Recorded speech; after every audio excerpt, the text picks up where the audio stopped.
This is a Disneyland original little long-playing record, and I am your story reader.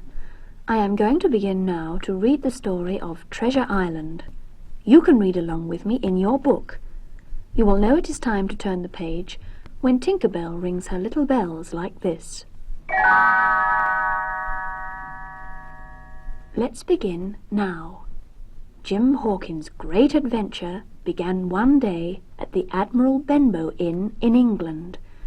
A man named Billy Bones, who did not have long to live, had given Jim a treasure map. Jim showed it to his good friends Dr. Livesey and Squire Trelawney. The treasure was buried on an island. Jim and his friends decided to search for it. In the seaport town of Bristol, the squire hired Captain Smollett. The captain would undertake the sea voyage in his ship, the Hispaniola. The squire also hired a cook named Long John Silver. Long John, who had spent many years at sea, brought some of his friends to join the crew. Nobody knew it, but Long John and his friends were pirates. They wanted the treasure themselves. The ship set sail from Bristol harbour. For many days things went smoothly. One day Jim was hungry. He climbed into a barrel to get himself an apple. Hidden from sight, he heard Long John and the pirates plotting to take over the ship. Jim told the squire, the doctor, and Captain Smollett what he had heard. They asked him to keep an eye on Long John, who had taken a liking to Jim, and to warn them when the pirates were going to strike. Shortly afterward, the island was sighted. Long John, Jim, and some of the pirates got into a boat to tow the ship into the bay. The pirates left on board decided to mutiny. While Captain Smollett was getting things under control, Long John made Jim his prisoner. He told the captain he would hold Jim until he got the map. While the pirates were beaching the boat, Jim escaped. He ran into the island forest, where they could not find him.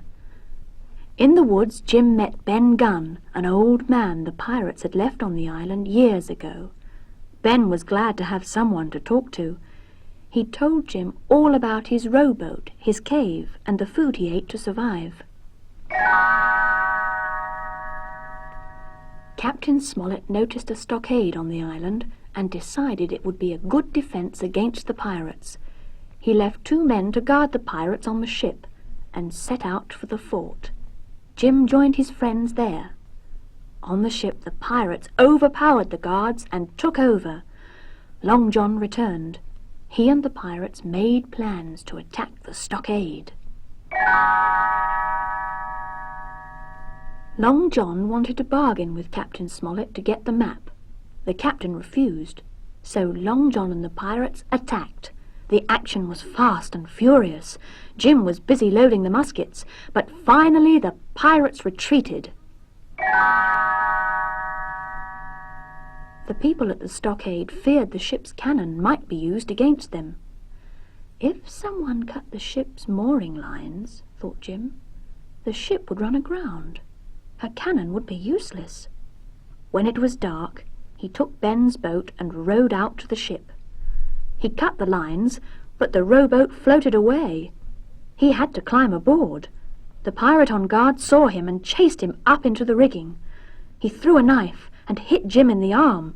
Jim was badly hurt, but managed to shoot the pirate and climb down to the deck.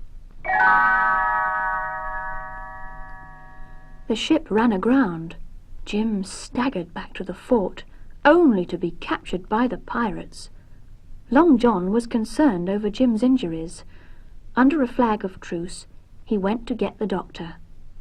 While Dr. Livesey bandaged Jim's arm, Long John told them he had the map. He wanted to bargain, though. He would protect Jim from the pirates if the doctor would help him when they were back in England. The doctor agreed. The pirates found the spot where the treasure was supposed to be. They dug a deep hole, but the treasure was gone. They thought Long John had stolen it. The pirates attacked Long John. Dr. Livesey, Squire Trelawney, and their friends got into the fight too. Soon Long John was the only pirate left. It turned out that the treasure was in Ben Gunn's cave. Without telling anyone, he had dug it up himself and hidden it.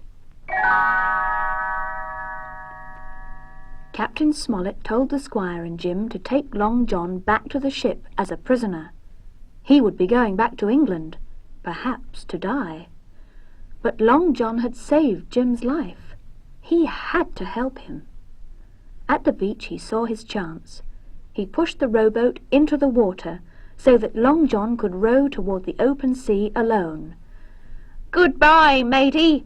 Good luck to ye," said the old pirate in farewell.